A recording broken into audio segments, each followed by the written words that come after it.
The trail is a metaphor for change. Although hiking, and specifically endurance hiking, is now a big part of my day-to-day, it's not just about exercise. It's about transformation. Each step is a movement towards clarity, purpose, and identity. But movement is one thing, sharing insights gained is another. As a U.S. Marine veteran, I created this space to help other veterans gain clarity, purpose, and identity. Let's walk this path together.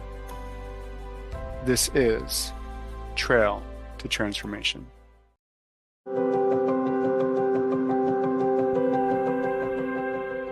Most people aren't broken, they're just dysregulated.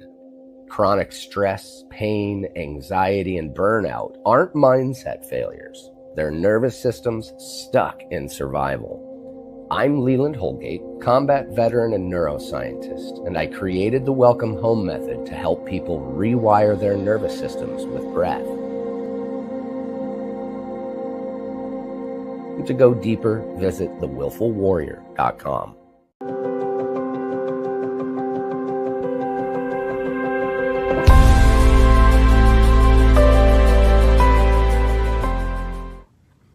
Hey, welcome back to the show, everybody. Of course, you know me. My name is Dr. Keith Lee. Now I'm here with Jason, and Jason's going to introduce himself in just a bit. We're going to learn a bit more about his story today.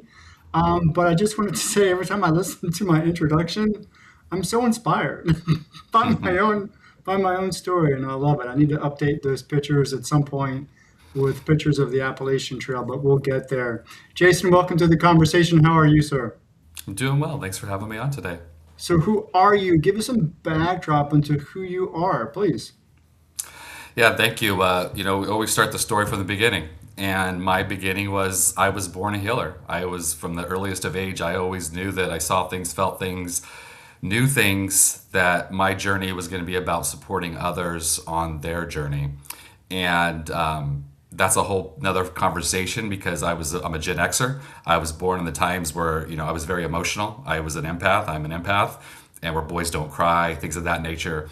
And so that was my early challenges of figuring out my journey, what it was going to look like. But then I was a poet. I'm a writer. But I started martial arts at age of 6. I've done several different types of martial arts throughout my life. The question that we get, I'm also a U.S. Marine veteran, and the question that obviously as veterans we get is, well, why did you join? And, we all come up with our answers. We come up with something. And, just recently, I'm 54 years old, and just recently I really I figured out kind of, I think what it was that I found a way to be of service in a way that was acceptable within that dynamic. And it was a way for me to serve. I'm not a flag waving patriot. I'm a patriot. I love my country, but it wasn't like, yeah, America, that's what I'm going to do. That wasn't my calling. My calling was being of service in that way. And so at 17, I graduated high school, went in the Marine Corps, did 5 years, Desert Shield, Desert Storm. I got out, didn't really see who I am as a healer and of being of service as a career, and just kind of pushed it away. But at one point I said, if I'm going to help people, I need to have a toolbox. I can't just sit with people. I was always the friend that people could come and sit with and talk with. I always knew when to talk, when to listen, etc. All those good things, communication. But I said, I need a toolbox. I need a way to do this if I'm going to do this. And so I looked around and kind of, long story short, I found neurolinguistic programming, NLP, which is basically using the language of the mind to get the results that you want. We talked earlier about not getting too technical today, so I love the science. What I do is an art and a science, and I love both sides of it, and I could geek out, talking about earlier, there was the thing about the neuroscientist, about welcoming home, right up my alley. I got excited to see that, and, conversations for a later day. Anyway, so I got my training, of that. I didn't see clients. I was working in retail leadership. That was a way for me to help people kind of along their journey, because a lot of people were younger, starting their path. Jumping ahead now, I've had my company full-time for 5 years, part-time for about 12 years, been seeing clients. Neurolinguistic programming, hypnosis, timeline therapy, polyvagal theory, mindfulness and meditation. I separated from the Marine Corps at a time when it was There was no separation other than go away. It was, there's a book in the library, base library called "What Color Is Your Parachute?" You might want to read that. That was kind of what we did at that time. There was none of these. There's a lot of great programs. They can get better. They have gotten better, and so I just got out, and that was it. And I was done with my service, and then I jumped in the civilian world, and I just had to kind of figure out, okay, well, what do? Well, you get a job, and oh, I get in a relationship. You do that. So I brought my girlfriend with me, which is now my wife from North Carolina. She drove, came back, and you figure those things out. You do what you kind of do. So about, I don't know, what is this, 2026, 15 or so years ago, I said, I want to give back to my brothers and sisters in arms. I want to give back. I mean, our longest war basically in history was going on, and you participated in that in different ways, obviously. And I saw the need for it. I saw the need for support and for help, and just we know the statistics, we know the numbers, and it's there's tragedy behind that. So I said, I want to help. I want to be of support. I've got this training. I've got this. This is who I am. I can support them. So I found a group out here. At the time, they were called Honoring the Path of the Warrior. I'm in California, by the way, close to the Bay Area, and they since changed their name to the Veterans Path. And it was two people from the San Francisco Zen Center that started this group of helping veterans using mindfulness and nature to reconnect, to help them process trauma, PTSD, CPSD, etc. And it was an amazing organization. About 3 years ago, they ended up closing down from financing, but it was a great organization, a great experience. Going out to Green Gulch, the Muir Beach, these beautiful areas. That's where I learned my walking meditation, which I now teach for people. The interesting thing was that during the process of going to my first meeting, so to speak, I was like, wow, I need this too. I'm just not, it turns out I'm not here for everyone else. I am, but I'm here for me too. You know, the one thing that I tell people about, and we could definitely, I would love to hear what you think about this. Just being in the military is hard. Forget combat, forget all this deployments and overseas and all that stuff. Just shaving your head and sending you to boot camp. That's traumatic. That's like, wait, whole new world. You have to learn all these new ways of speaking and literally walking and talking and engaging with other humans. And so just that alone, and then you start talking about deployments and going overseas, being away from family, and then you talk about going downrange, so to speak, and what that brings up. So there's so much to it. So there's just so much opportunity to help our brothers and sisters, because then you get out, once again, like I said, you get out and you're like, now what? Is that kind of your experience? How did you figure that when you transitioned out? Well, I think, like you, my story is back in the late 80s, early 90s. You're handed your DD 214, right? Yeah, You've got your car keys in hand, yeah, and that's pretty much it. You get to drive off of base one last time and kind of go enter into civilian world. And for me, um, that was a transition that there was no preparation for. You had, like you talked about, going through boot camp and going into the fleet, your whole life changes, whether it's traumatic or not, your life changes. And then going back into the civilian world, your life changes again. Um, my first job was selling ice cream out of an ice cream truck. There was no preparation. yeah, But you had talked about even going into boot camp could be traumatic, let alone serving in the fleet or serving in the military, regardless. And then there's the extension of being in a combat situation. As a Marine veteran, I have PTSD. I'm psychotic most days, and I've had 5 suicide attempts and a heart attack. So I always say it's very hard for me to die. At least I'm not doing it right. right. In your capacity as somebody who is focused on helping people get past trauma, such as myself, where does a conversation start? The first thing that I want to mention about that is that In order to reach out and get help, the person that's helping you does not have to be a veteran, doesn't have to be from the same service, but it helps. You and I speak the same language. We were in different parts of the Marine Corps for sure, different experiences in the Marine Corps for sure, but we were both in the Marine Corps. So we can shorthand these conversations. Like you said, you were joking about I'm hard to kill or it's hard for me to die. That could be very dark to some people, but I'm like, that's funny. You know, we have that sense of humor, so we can engage in different ways.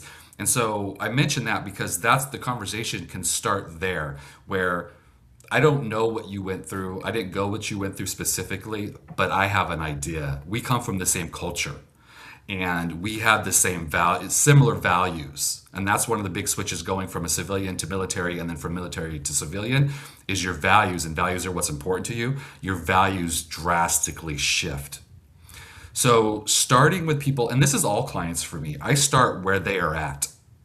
So let's start the conversation. Where are you at? What's going on in your life? What's showing up that you like? What's showing up that you don't like? What's happening? And here's the bottom thing, and not to get too technical, but all life is story.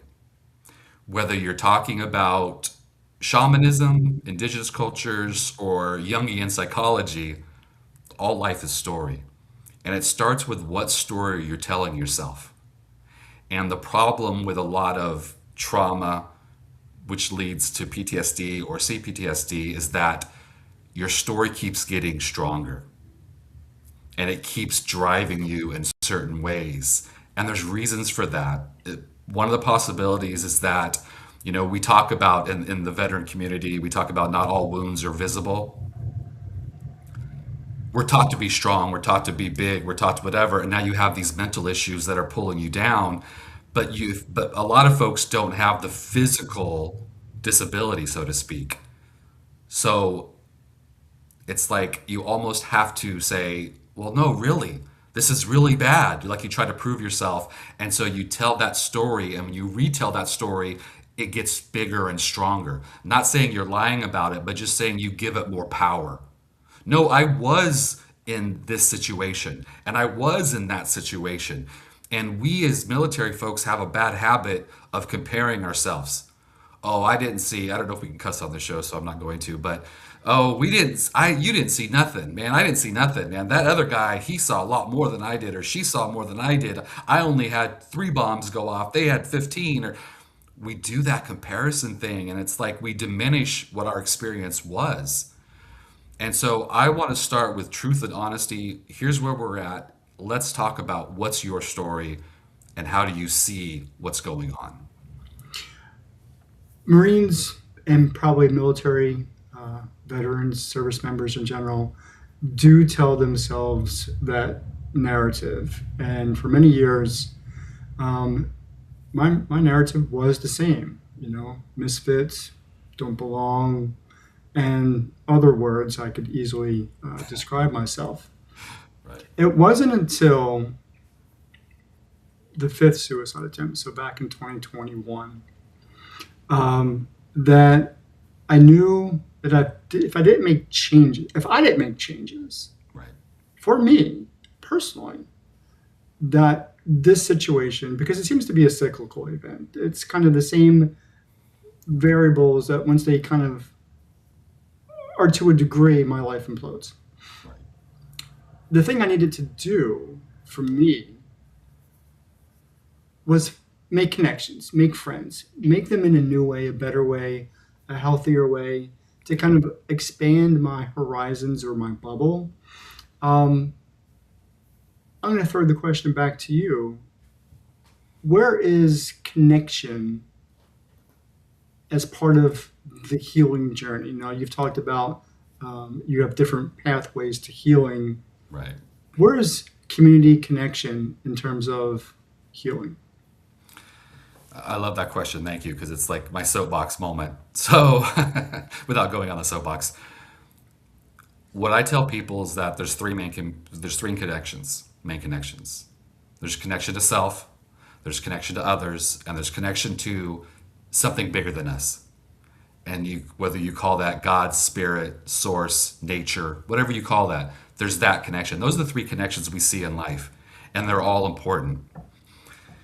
Usually, when people start off, when they're having a mental health issue leading to mental illness, they're looking at connection to others first. They don't understand me. They don't see me. They don't get it. I can't talk to them. I can't communicate with them. We speak a different language. The reality is that you have to start with yourself and you have to connect to yourself. And we're not gonna get into details today, but talking about one of the biggest challenges, this is a huge subject, is moral injury. Especially with combat veterans, moral injury comes up, and then that's the issue where it's hard to love yourself because you're judging yourself for the things you saw and did and didn't do or didn't see, whatever. But connection is very important. So, talking about that something bigger connection, I love that, like, we're aligned because Veterans Path, I work with a group called Beekeeping for Veterans. I work with a couple of veterans group, and it's all about reconnecting to nature. And that's source. That is that, whatever you call it, that's that connection. So starting with just, they say that just watching videos of nature for 10 minutes brings all of your stress indicators down. Going out in nature for just, I think it's as little as 3 minutes, does the same thing. So we're wired to be part of that. So that connection to nature is super important. Then the connection to yourself. Someone was earlier talking about coming home. If you look at the symbol for my company, it shows up in a lot of different cultures, but I took it from, it's a Native American indigenous symbol for welcoming warriors home. Go figure. But then from that point, when you're your best self, then you can connect with others, and community is so important for that. And sometimes it goes in different order. Reaching into community, like when I worked with Veterans Path, just getting around a bunch of veterans and stuff and having those conversations, man, it just brought the temperature down.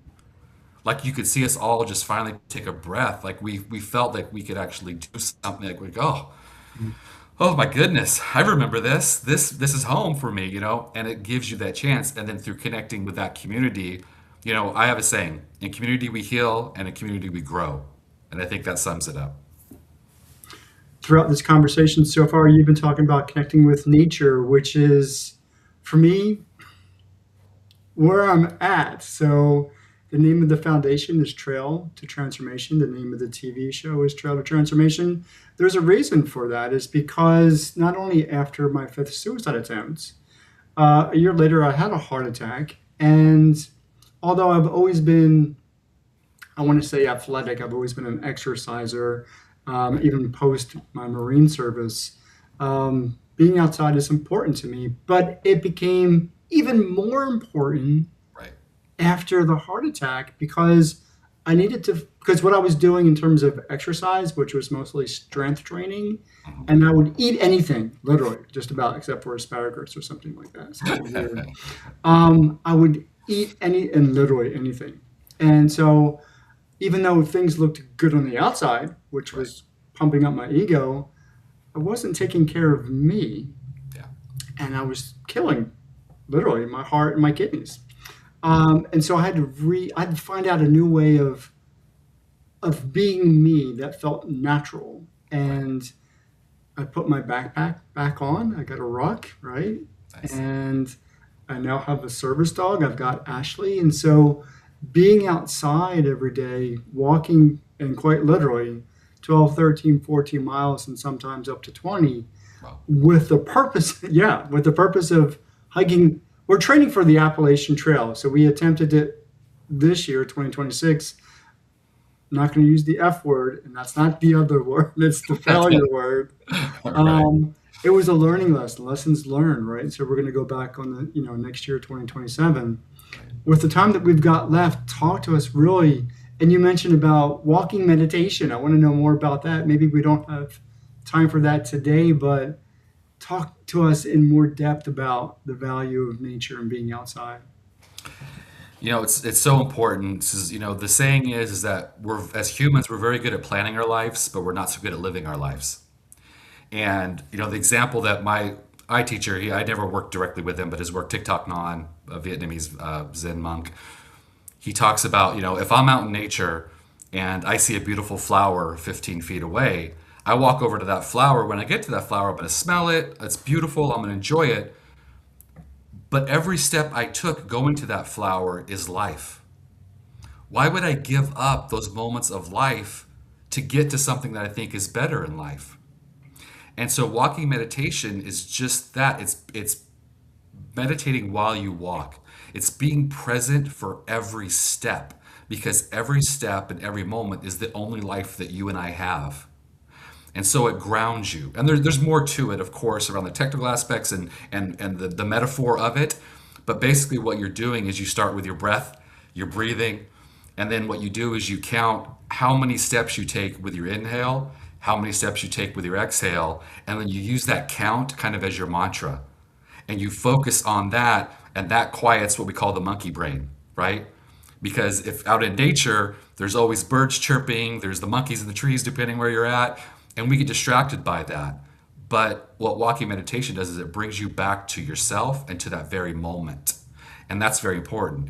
And I talked about the three connections. Well, you go on a walking meditation with a group. So first of all, you're connecting to yourself because your breath, your steps, you're connecting with your community, and then you're connecting to nature. How amazing is that? I do a walk down here. It's called Puda Creek. It's right by my house. It's this amazing creek. It's a trail.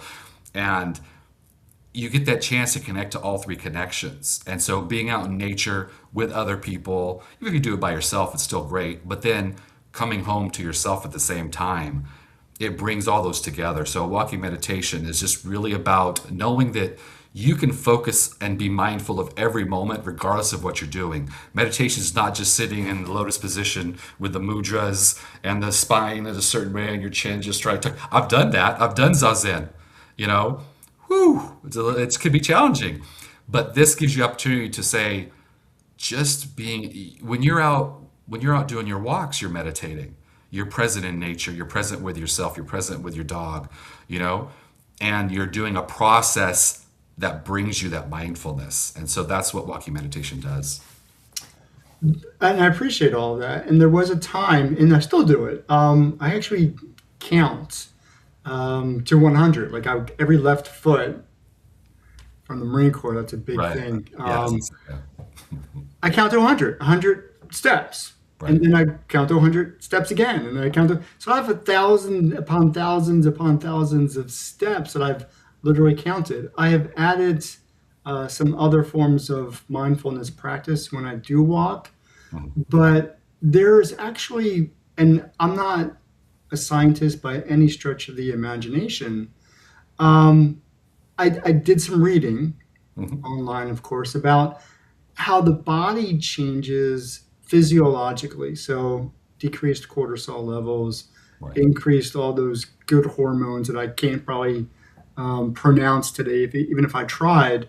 Right. The body changes. The body literally changes from the inside out. Um, in about a minute or so, can you speak to that, or can you reference that in any way? The body changing? Yeah. The biggest challenge we have with all things is stress. And stress is, that's your nervous system telling you you're in danger. And that's one of the biggest challenges of trauma, which then can lead to, it doesn't have to, but can lead to like PTSD, is that your nervous system gets out of whack. And what happens is it thinks you're under attack when you're not, and it sends those stress hormones. Here's one of, we don't have a lot of time, but stress hormones are not bad. Stress hormones are what keep you running away from the bear. Stress hormones are what keep you able to get up off that couch in the morning, or get off that couch and get out of bed in the morning. They have a purpose. It's with anything in life, it's the overuse of. And so, yeah, you're talking about like oxytocin, getting those good reward hormones, things going in your body. What happens is when you bring your stress down and your nervous system is regulated, someone talked about that earlier, is regulated, then your nervous system is acting in the way that it should. So you're not startled. Your startle effect isn't showing up, and that's what it is. Yeah, there's a lot of science behind it. We're not obviously not going to get into that, but the reality is that in polyvagal theory, we say what came from downstream or upstream that's causing this to happen. So regardless of what chemical is being released at what time, the thing you have to realize is why is it getting released now when you don't need it? And that's what I do. I help people go back and once again, it's the story. What's the story upstream that's flowing downstream that where you're reacting to this situation today in this moment in a way that's not best for you and causing the Then, hormones to stress? then I'm going to cut you out there because we're about out of time. I know I want you back if you're so willing. Yep. I'd have you back. Come on. Yep. And for everybody else, I'll see you on the trail. Take care. Thank you for watching Tretta Transformation TV. To support these conversations or to support the foundation, I would ask that you go to givebutter.com/T3missionorg. That's the letter T, the number 3, MISSIONORG. Or go directly to our website at t3mission.org and click the donate button. Or just scan the QR code as you see it on the screen. And as always, I will see you on the trail.